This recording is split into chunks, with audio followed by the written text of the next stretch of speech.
Hello, everyone, and welcome back to The Journey. I'm your resident ding-dong host, Matthew Faber, and today's video, number 3, topic, what is voice acting? Now, before we get into it, I want to address an issue that I did a big oof on.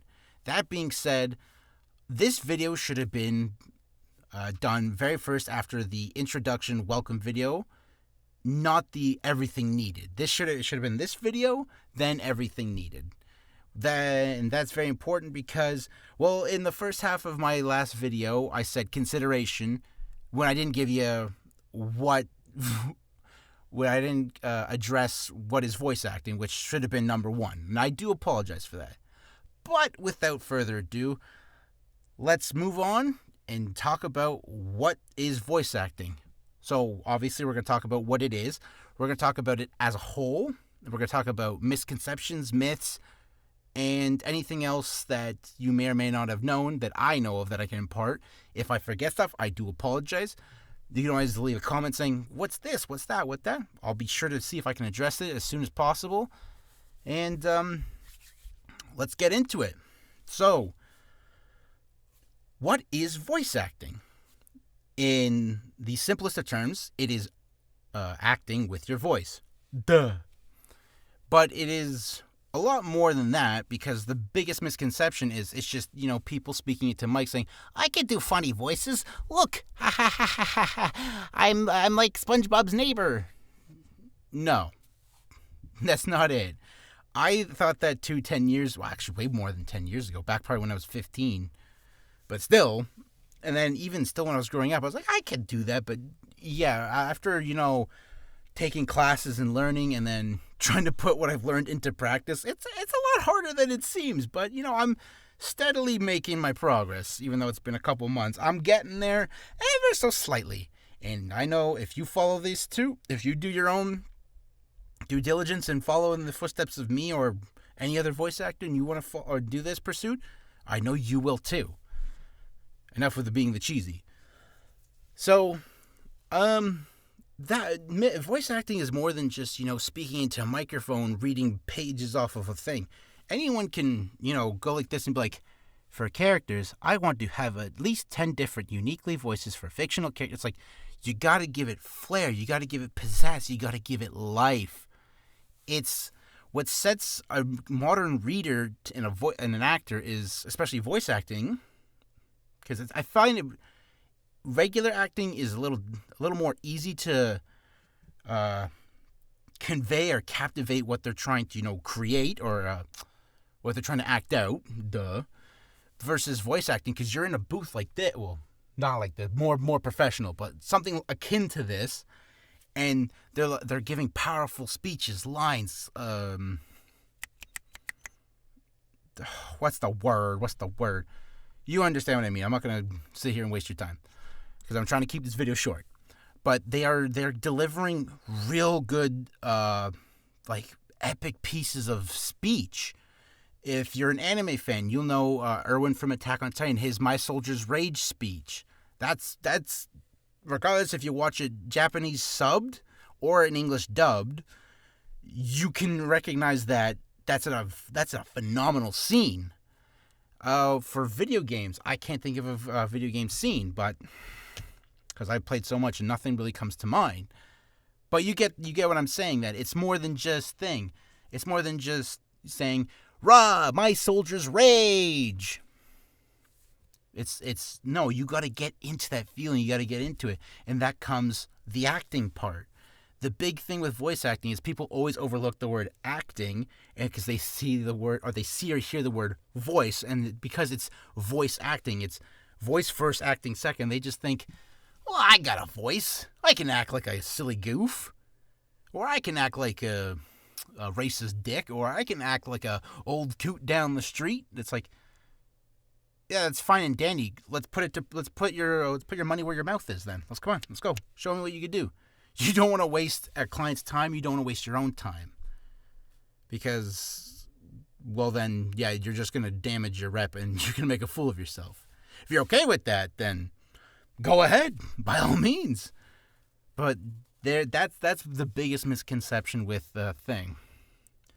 Now, as I stated in my last video, part 2, where I said one of the great things that came out of COVID, which is far and few from anything good that came out of that, was the fact that when everyone is in isolation, voice acting became a home recording thing you could do. It was a work-at-home business that they expanded, and it exploded, apparently, upon the entire industry.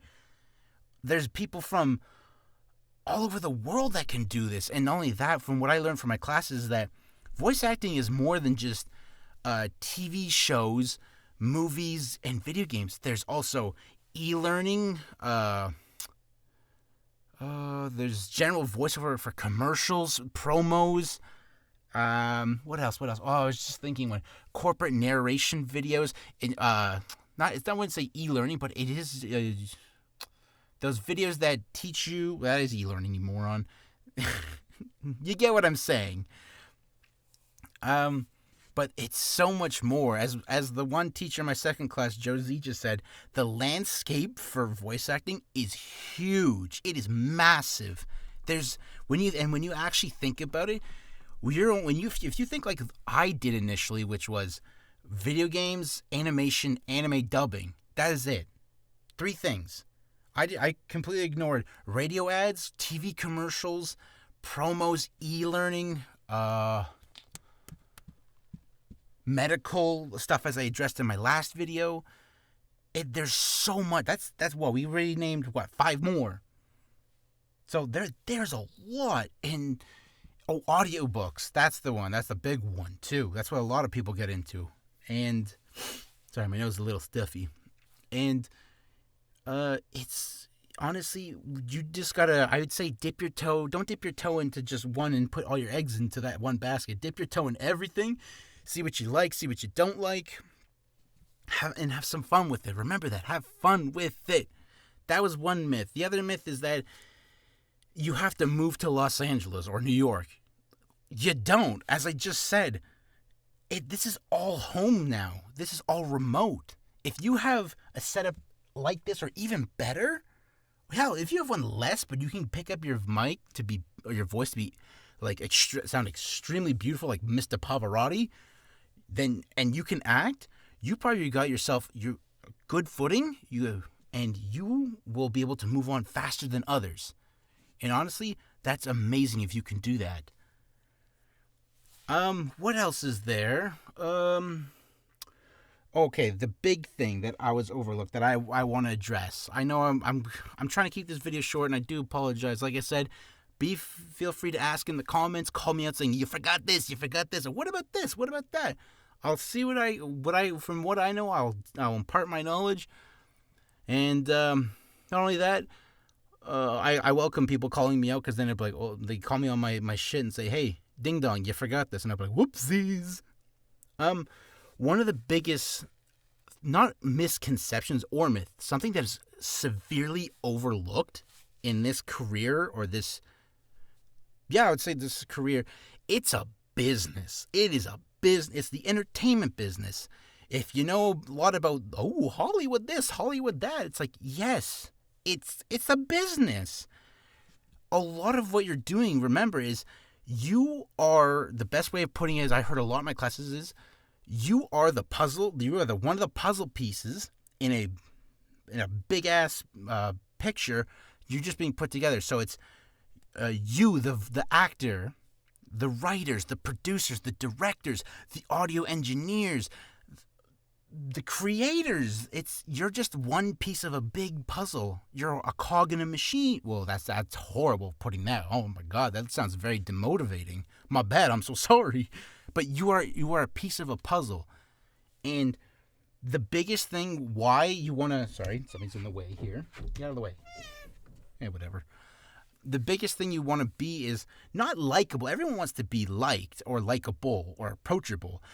You want to come across as you want to be friendly. If you're friendly, cool. But you want to be easy to work with, can take direction well, and you want to be able to do your job out at home, or even if you ever get the chance to go in a studio and do it in a way that what the client is looking for. You want to be, you're trying to sell yourself is the best way I'm trying to put it. You're essentially an entrepreneur. And it's kind of interesting because I never thought I could do entrepreneurship, but if I'm doing this, I'm going to have to. I have no choice.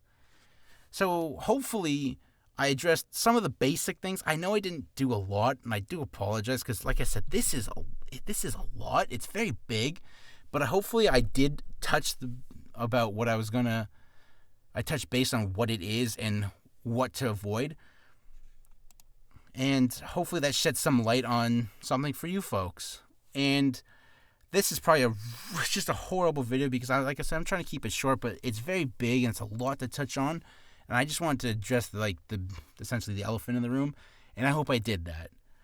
But with that in mind, I hope you guys understand what I'm trying to impart or tell you. And I wish you all a very good night, and I'll see you next time. Thank you for watching.